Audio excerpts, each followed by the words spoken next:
My wife is the sect leader of the Harmony sect, and my dad is a supervillain. As the villain's son Gu Changfeng, my dad forced me to marry Tang San's childhood sweetheart Liu Ruyan.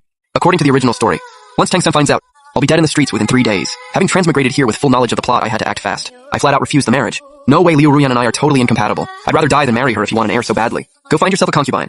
My father Guaochen looked at me calmly. Name a woman. As long as she comes from a decent family, with a clean background, I'll arrange the marriage. A plan clicked in my head. This was my chance to play it safe and buy some time. Holding back a smirk, I pointed at the woman beside my father, my half-sister, and deliberately raised my voice. I like Gu Qingyue.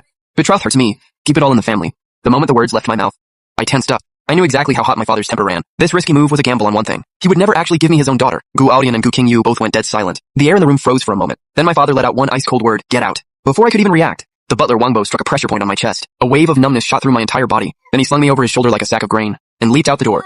I was bouncing around completely disoriented. All I could hear was my father ordering Gu Qingyue to return to the frontier, followed by the sound of a brush scratching across official documents. I was locked in a side room for a full day, thinking of ways to stall the wedding even longer, when suddenly a sharp cry cut through from outside the door. The auspicious hour has arrived.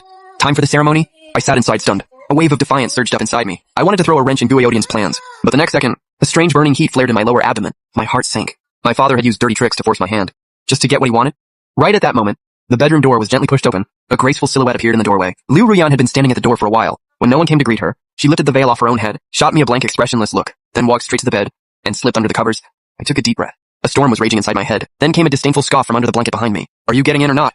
It's already done. Drop the act. I knew there was no avoiding it. I was now Tang San's enemy, so I climbed in, and tried to break the ice with a casual tone. Liu Ruyan, it's been a while since we last saw each other. Liu Ruyan wrinkled her brow in disgust, rolled over and turned her back to me. Completely ignoring me, suddenly a line of faint golden text appeared before my eyes, sharing the fate heroine Liu Ruyan's spiritual energy. Spiritual energy plus 19. Something clicked in my mind. It all made sense now. As the villain's sidekick, my bonus stats could be boosted by building a connection with the fate heroine. Through a shared bond, I thought back to the original story. Liu Ruyan was born with a charm physique. When Tang San rescued her from the Chancellor's estate, he killed me in the process. After that, Tang San stayed on the run.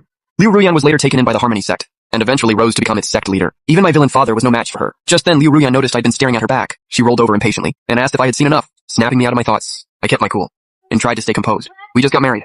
If I get tired of looking at you this soon, how are we supposed to spend the rest of our lives together? Liu Ruyan let out a cold huff, and turned back toward the wall. You must be pretty proud of yourself right now. Top of the world. Wedding night and all? Yeah, I'm feeling pretty good, I said with a soft laugh. Don't get too cocky. You might have my body, but you'll never have my heart. There was a stubborn edge to her voice. I gently turned her face back toward me, so she was looking right at me. We're husband and wife now, fair and square. Why do you have to be so hostile toward me? Seeing the open disgust in Liu Ruyan's eyes, I knew this approach wasn't going to cut it. And after half a day had passed, I still hadn't gotten a single point of spiritual energy back. I remembered from the novel that she had a deep attachment to Tang San. If I didn't address that head on, her affection for me would never go up.